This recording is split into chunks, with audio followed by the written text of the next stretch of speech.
Aloha no, and mahalo for joining us for another edition of Long Story Short. I'm Leslie Wilcox, about an hour out of Seattle at the home of former longtime Hawaii news anchor Bob Sevey. Last time in our exclusive two-part interview with the former KGMB news director and anchor, Bob Sevey told us he has inoperable cancer. And he explained that he did not really retire from the news business in 1986. He actually resigned. Here's how he described the scene in the newsroom. A producer called for Sevey and co-anchor Linda Coble to lead to a live shot at a rather unremarkable fire at a small tire shop for the third time in the same newscast. The floor director relayed the message that we're going back to Goo's Golden Tire Shop again at the end of the broadcast. And I said, no, we're not. Linda got down and crawled under the anchor desk and ran into the control room to tell them, no, we're not. Well, the word was, yes, we are. The news director and the producer were both in accord. They were in the control room. We came back, and we had a monitor on a hydraulic lift. And all of a sudden, I heard the whir, and the monitor came up, and there was a picture of Goo's Golden Tire Shop. Meaning you as an anchor, you better talk about it because it's right there next to your head. And I did my 15 seconds of weather and said goodnight. And you were steaming. I was quite unhappy, but not as unhappy as were the news director and the producer, who were all over me like a bad rash. And the next day I was summoned to the general manager's office and told that the producer was the final authority on the 6 o'clock broadcast, and I better understand that or else. And I explained that I had been the final authority on that broadcast for the last 20 years. We'd done fairly well, and no, I was not going to accept that. And he made what I considered to be a threat, that I better or else. So I went back and sat down and wrote out my resignation and posted it on the board with 2 weeks' notice. And my last day was July 4th, 1986, 20 years to the day. Independence Day. Independence Day, yeah. And I'm kind of sorry that it ended that way. We played it for the public as retirement, and it was, so that wasn't totally dishonest, but that's what happened. He took a stand and took his leave. Mounting pressure from corporate owners and news consultants had come to a head for Sevey in 1986. How do you think consultants took away from the public in terms of what they needed to know? I mean, that's what the news is supposed to do. Tell you what's going on with your government, with your business, just let you know what's happening. How did the consultants take it away from that? They were all over us because we had beat reporters. You don't need beat reporters. We had people who covered City Hall on a regular basis, state government on a regular basis. And broke stories all the time. And broke stories all the time. We had a judicial reporter. We had an education reporter. They wanted me to get rid of that because the operative phrase is, if it bleeds, it leads. So we got to be ready to cover the serious traffic accidents, the fires, the murders, the near murders, the assaults, the batteries. I just couldn't understand that. Do you think an anchor needs to be a journalist? No, I don't. I think it's a plus if the anchor has been a journalist. I was never technically a journalist. I mean, I was a broadcaster. That's what I started doing from the minute I got out of the Army and started in college. I started in radio as a broadcaster, and I was exposed to news. But I was never a beat reporter, per se. I think it helps if the anchor is a journalist, particularly on occasions when something spectacularly catastrophic happens, like a Kennedy assassination or a 9/11. I think journalistic background might be helpful to the anchor at that point. But for day in and day out broadcasting, I think communication is the secret. You talked about how television news started as a loss leader, a public service, something for the image of the station, and then became very profitable and very important. It's now a cash cow, yes. Yeah. And do you think the fact that it is so lucrative is what is leading to its demise in quality? Well, I think they've gone hand in hand. And I have a problem watching television news now. What do you see that really turns you off? Formulaic news. Lead stories invariably are accidents, fires, murders, no matter what else is going on. I don't see much going on in the way of beat reporting at all. I mean, I live in the state capital of Washington.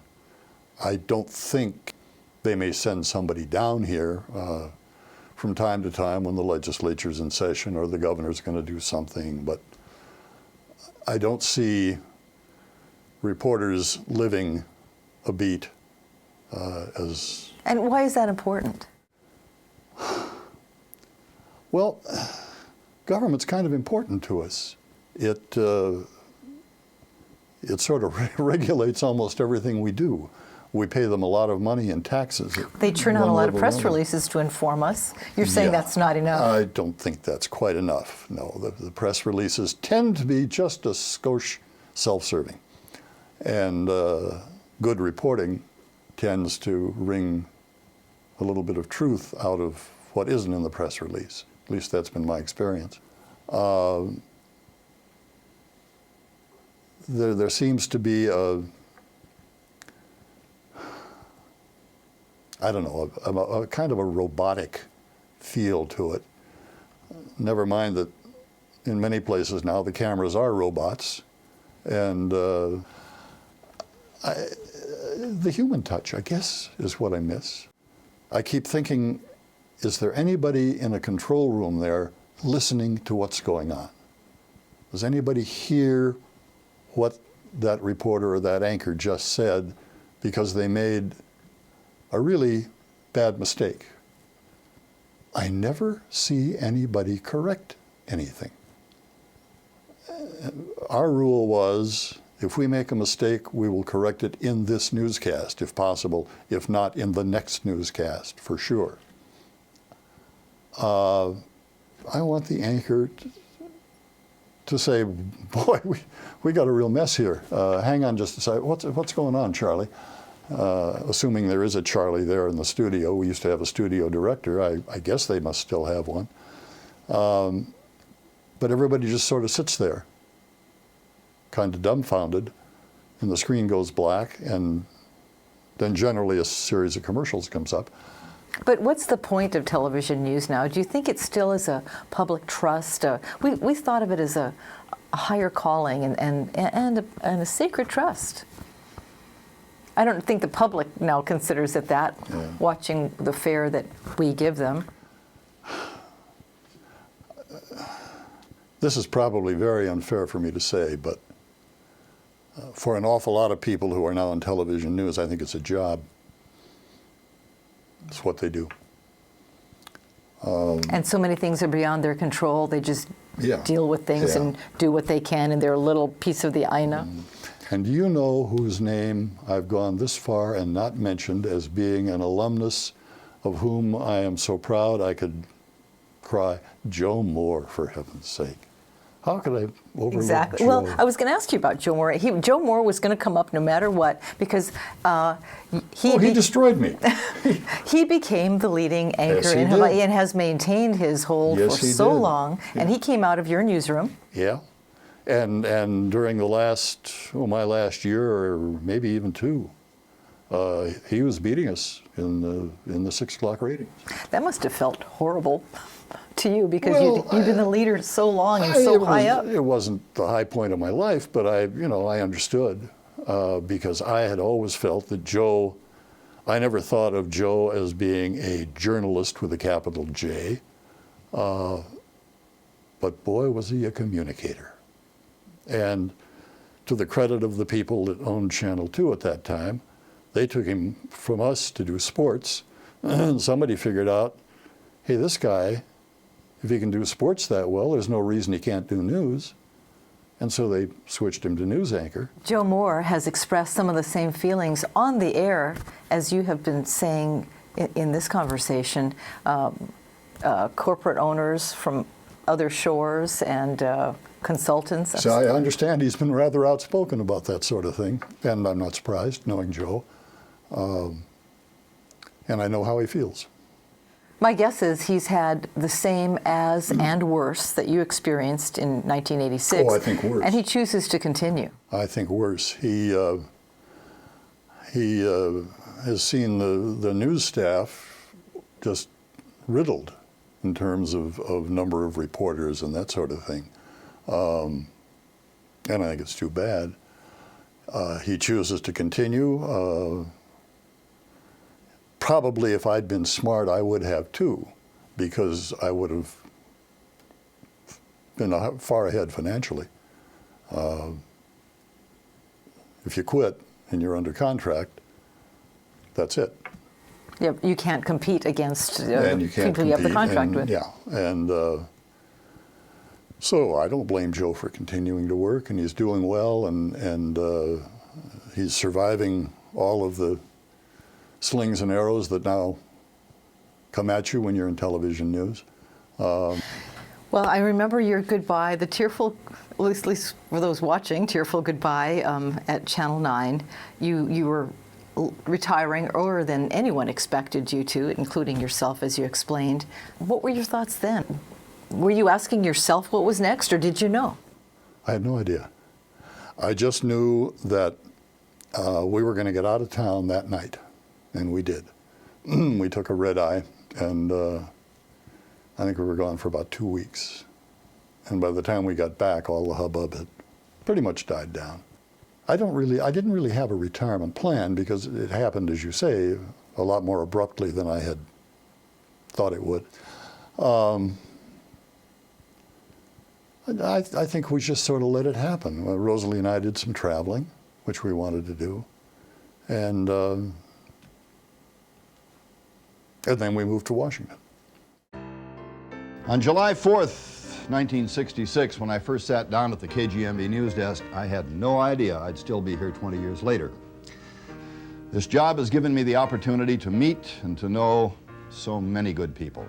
Newsmakers, news reporters, and you, the news viewers, who have kept me in business night after night here at the same old stand. And for my part, I've tried to be honest with you, to let you know what was happening without letting you know what I thought about it. I wasn't always successful in that either, but it was my goal, because that, I think, is what this job is all about. And now for me, this job is done. And I have been amazed and overwhelmed at the reaction to my retirement announcement. My colleagues and my competitors in the news business have written and said so many nice things, especially the fellow who does the same sort of work a few notches up the TV dial. Thanks, Joe. Thanks, too, to all of you who have been so thoughtful these last few days, for the lays and the bouquets and the baskets and the bottles and the letters and the calls and the good wishes. My two heroes in this business, Edward R. Murrow and Walter Cronkite, had signatures, and I've never been able to develop one. Murrow said, "Good night and good luck," and Walter said, "And that's the way it is." And I think I'll leave you tonight with a few lines of a song that not too many people know. I'm not going to sing it, don't worry. It goes back to the late 40s in radio, when the late Meredith Willson wrote it as a theme for an NBC radio show called The Big Show. May your troubles all be small ones, and your fortunes 10 times 10.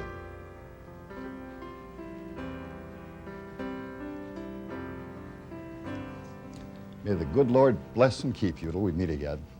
Good night. You did so well in Hawaii. You had so many friends. You had so many people cheering you on no matter what you chose to do. Why did you decide to leave the place where you'd found so much success, your home for so many years, where you raised your two boys? Well, for one thing, when you retire, particularly if you retire early, you don't have anybody to play with. All the guys I like to play golf with, they had to work. and it's no fun playing golf all by yourself. And Hawaii was changing. We're in the mid-'80s now. The Japanese believe that their economy is bulletproof, and they're coming into Hawaii and buying everything in sight, not just for the asking price, but asking price plus a little more.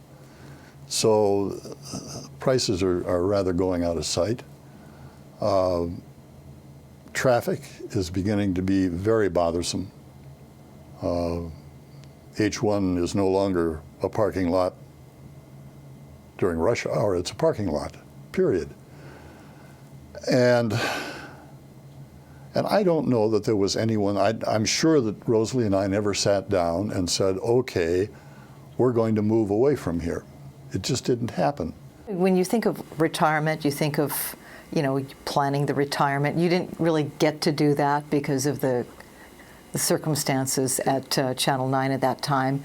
And when you hit retirement and you find a way to enjoy life, something else will always come knocking. And now retirement is about enjoying life, but it's also about holding on to life. Well, yeah, and so far we've done both.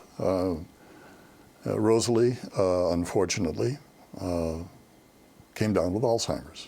And so that put a pretty severe restriction on our ability to do things together, to travel and that sort of thing. And but we just tried to make the best of it. Then this cancer thing came along, but I haven't found that to be terribly much of a handicap. I mean, it's just a fact of life. And it'll get me someday, but it ain't got me yet. And so as long as it doesn't have me, I'll keep on keeping on.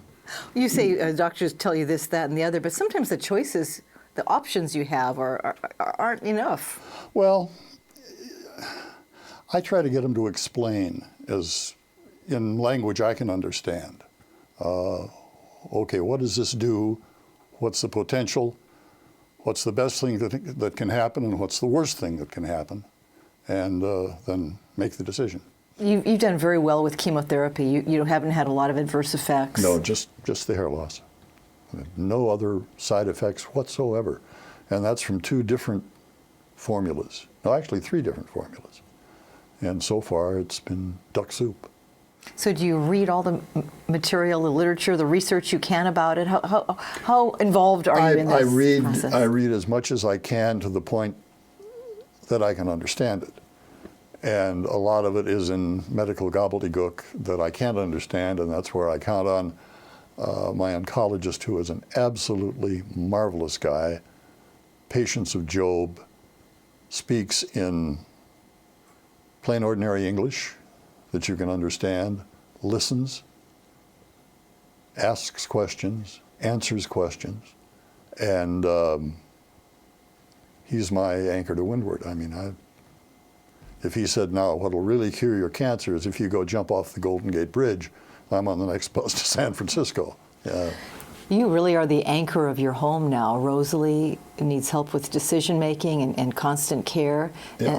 and you're fighting this to some extent by yourself. Well, by myself, but there are 3 ladies who work for me, work for us. They're caregivers, and they work shifts. There's one of them here every day, 24/7. Without them, I think Rosalie and I would both be either in a happy academy or a cemetery. They are that important to us. Are they here to take care of her? Take care of her. So Yeah. that's a huge That's a full-time burden job. from you. Yeah. Otherwise, you would be. Yeah. They've all expressed a willingness to pitch in and help if this whole cancer business begins to be a problem. I figure we'll face all that when it happens. And I am so grateful to them that, knock wood, it's just working fine. Do you think of that every day? That this, who knows? I mean, No.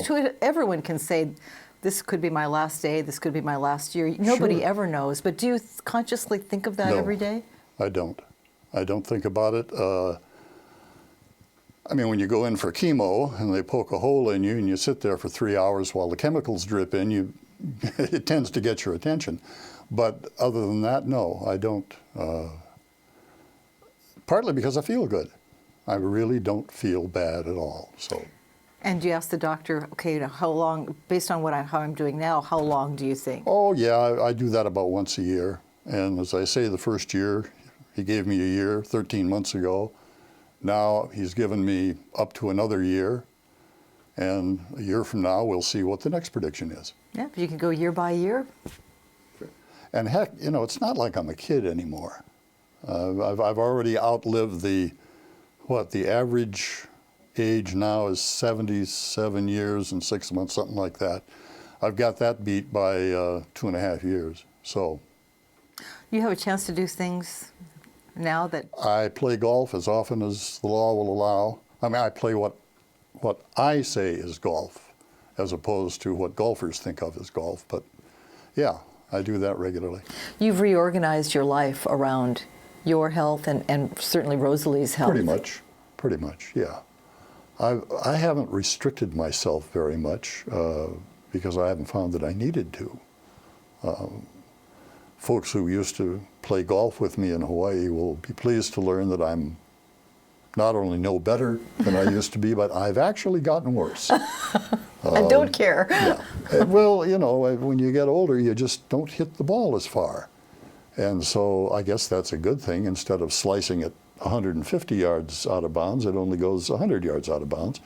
But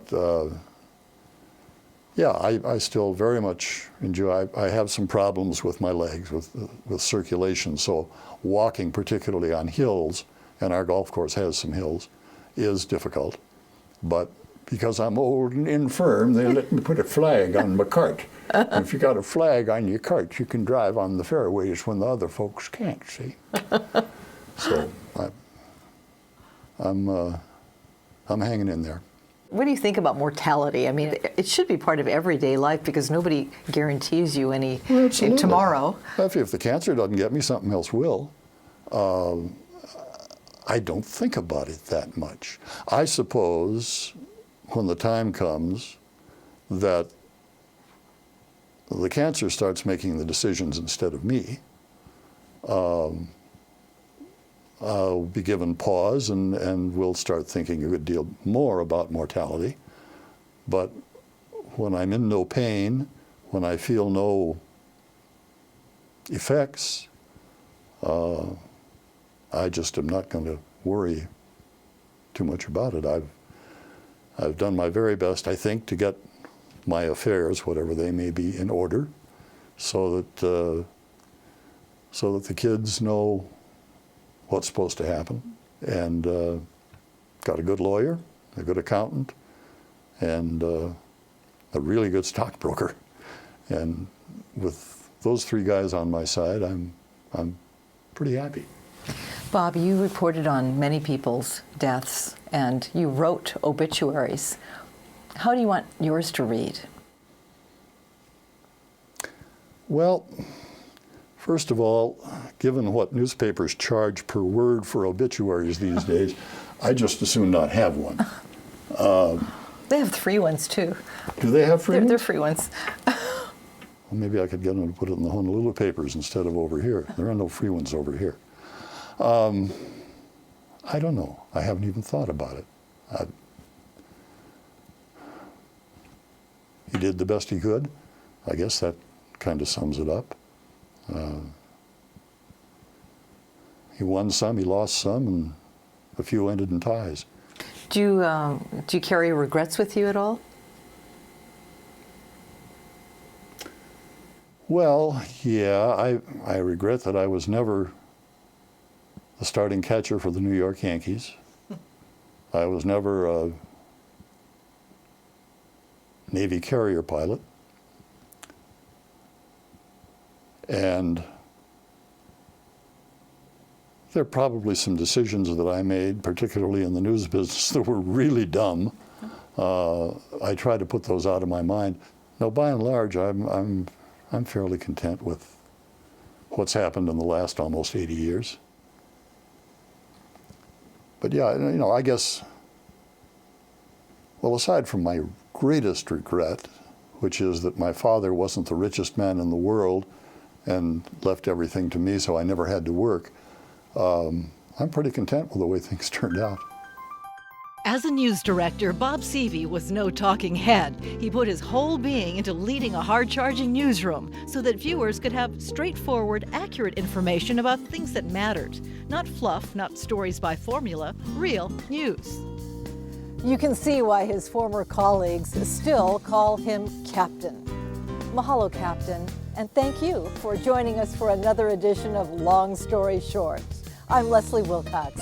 Ahui ho. I had, and I think through me the rest of our news department had, we had a very good relationship with CBS News. In those days, Walter Cronkite, the president of CBS News, Richard Salant,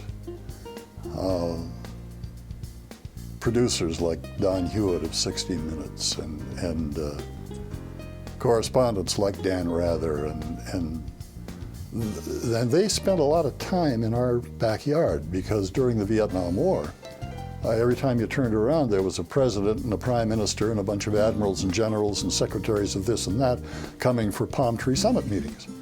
And we were just constantly in a state of uproar. Network producers coming in to use our facilities to feed the satellite, and our editing facilities and so forth. I like to think that some of what was then the quality of CBS News sort of rubbed off on us. I felt an affinity for Walter, very much so. And was very aware that I was coming on the air right after him.